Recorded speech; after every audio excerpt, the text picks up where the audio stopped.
Hello, everyone. My name is Andrew Isaac. I'm a program counselor with the School of Engineering, and I want to welcome you to this program meeting to talk about your Bachelor of Engineering degree. We'll be sharing information about the program, about the courses you'll be taking, about supports you'll have, and about some elective options for your program. Also go into co-op a bit, and hopefully this information will help prepare you for the fall semester. If at any time you do have questions, feel free to reach out to us at the Program Counseling Office for assistance. You can set up meetings or even online or even in person for this fall. But I'll start going through my slides and you can follow along. So to start, I think I wanted to start off with what I see as engineering and what the exciting part of the engineering program is.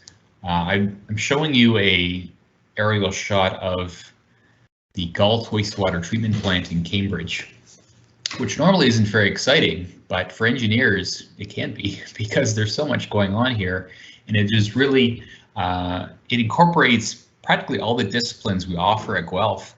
What happens at a treatment plant like this, where you have the mechanicals looking after the pump systems and moving all this wastewater around. You have the computer and ES&C engineers looking after the computer systems and monitoring how well the effluent is being treated, and even control systems for the entire plant, which is quite complex. And you have water resources being concerned about the water, the effluent going into the local river, and environmental issues like air and water, and noise, and even smell with people living nearby. It really is something, a great example of a project or a site where engineers really have to be involved and do well in terms of their design, making it sustainable, making it work well. It has to be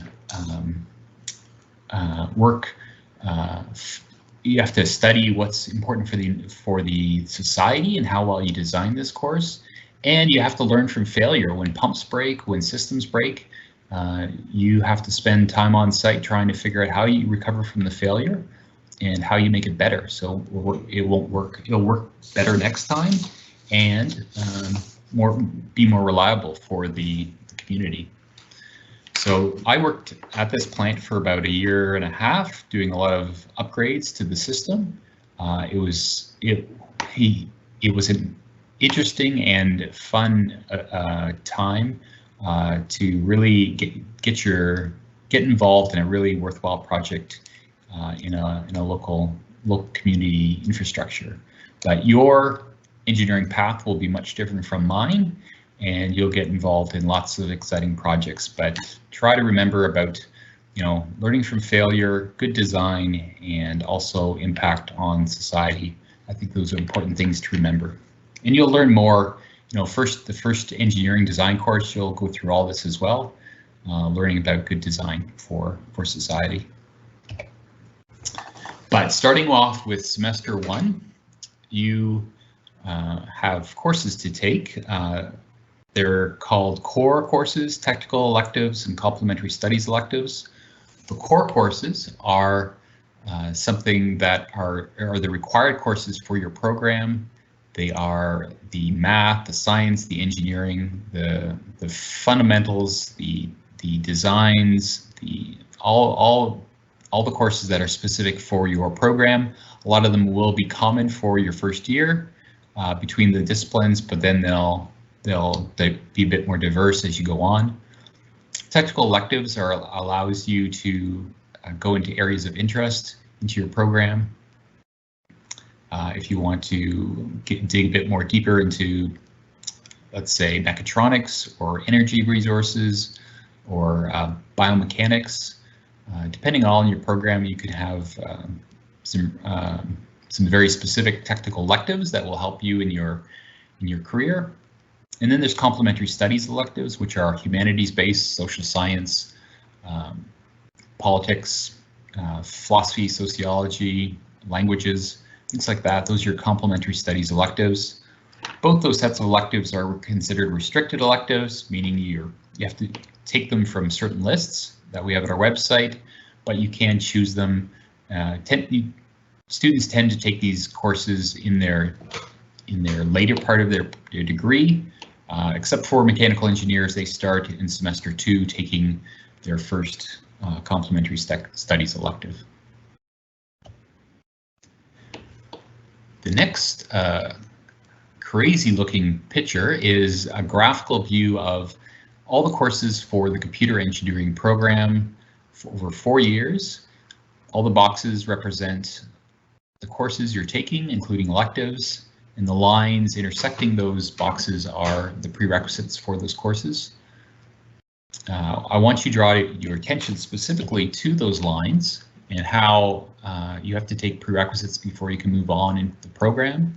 So for this box, it's first year math and physics lead into mechanics, calculus 2, and another physics course in the second semester. You have to pass math and physics in order to take those follow-up courses. You have to pass the introductory programming course before you go on to the next programming course for computer engineers. And these first semester courses are only offered in first semester. The 1410, the Math 1200, Physics 1130, they're only offered in fall semester, so it's really important you spend a lot of time on these courses, make sure you understand them and pass them, or it will impact your schedule of studies and when you can graduate. So it's important that you make it a priority. If you have any questions about that, if you want to reduce your course load, if you want to change the number of courses you take in a semester, please come talk to us, the Program Counseling Office. 60, it's an important number to understand. 60 is the minimum requirement for graduation of your cumulative average, so you have to make sure you've got a 60. If you, during your degree and your average drops below 60, then you'll be on probation, and you have 1 or 2 opportunities to raise your average or get your grades back up. So it's important that the average stays above 60. It's also an important number for your engineering courses. It's called ENGG average because all the engineering courses start with ENGG. Your engineering average has to be above 60 to graduate, but also to get into some upper year design courses. So keep that in mind. Like I noted previously with that chart, these are your first semester courses that you should be registered for. If you're not registered for them yet, please contact our office and we'd be happy to help you in getting registered. The first courses are general chemistry, engineering design, calculus 1, and physics with applications. All the engineers students take these courses, and depending on your specific program, you might take engineering analysis as well. If you don't take it now, you also take it. You can take it in the winter, or the introductory programming courses for engineers, and that's computer engineers or ES&C, engineering 1410. Or if you're in mechanical engineering, you would take SIS 1500, the intro to programming. If you're undeclared, then you can choose which course you take. But if you are planning to go into computer engineering or engineering systems, then you should take the engineering 1410 course. If you are not registered in your courses yet, please come talk to us. We're happy to help you. We can get you into all your required courses.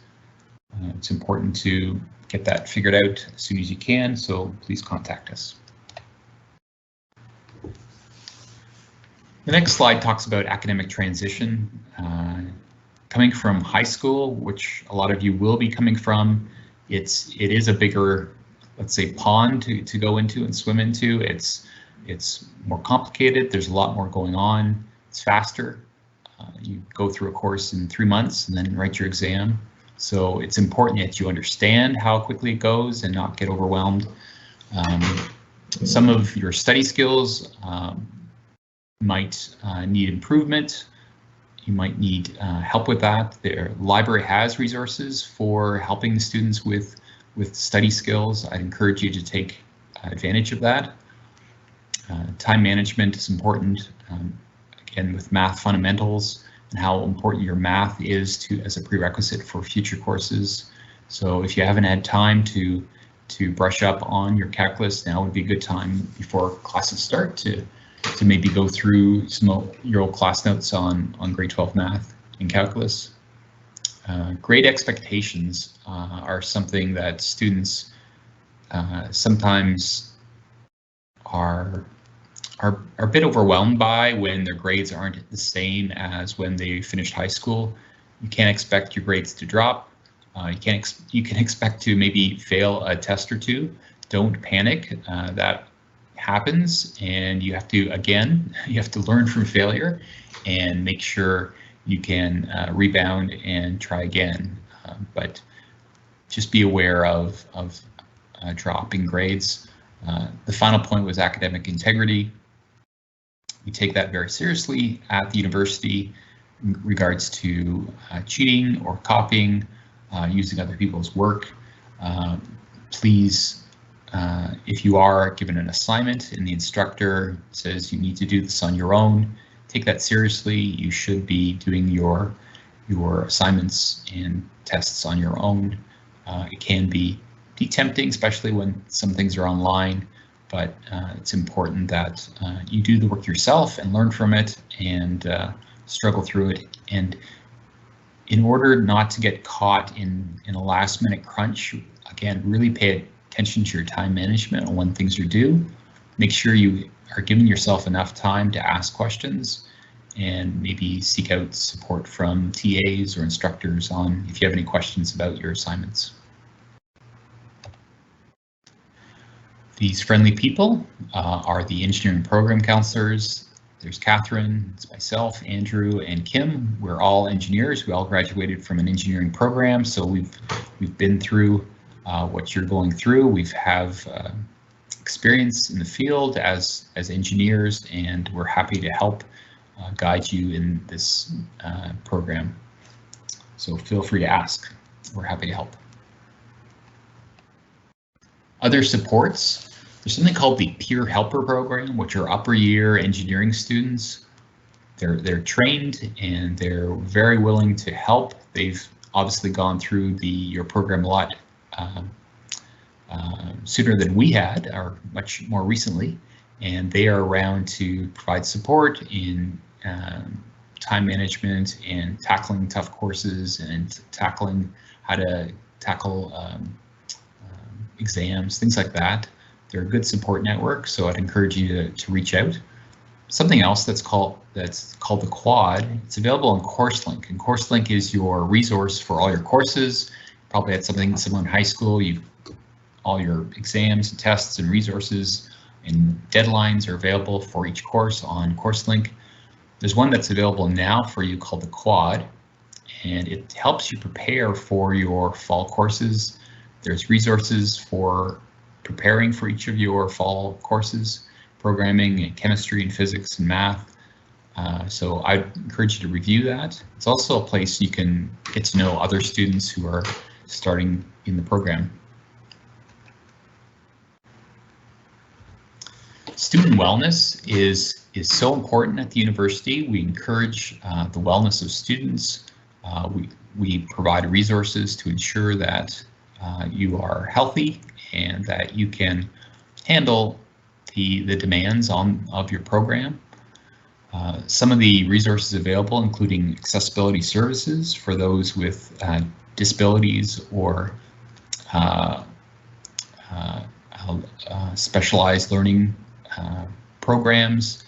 You need to contact them as soon as possible if you do have require their services for helping in courses. Some students have extended exam or test hours. Some have people take notes for them. depending on their learning. But if you have a prescribed learning disability, you can contact them for assistance.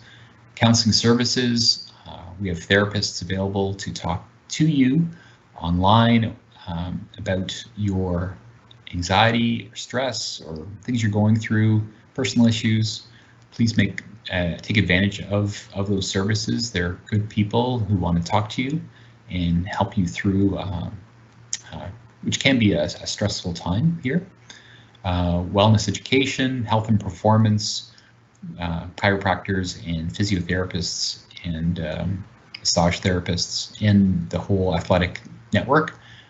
Take advantage of those, and then we also have health services, so we have doctors and on site to help you. Co-op and career services is a huge component of the engineering program. A lot of students are involved in co-op, and some want to be and can still apply after their first year. Even if you're not in co-op, you can take advantage of career services if you're looking for advice on jobs or networking or where to take your career. Louisa Smith is a career advisor for our college, and you can book appointments with her and other peer helpers to help guide you. Even if you've signed up for engineering, you're still not sure if it's the right path. They can help you with maybe discovering fields you hadn't thought of, or where you could use your engineering degree.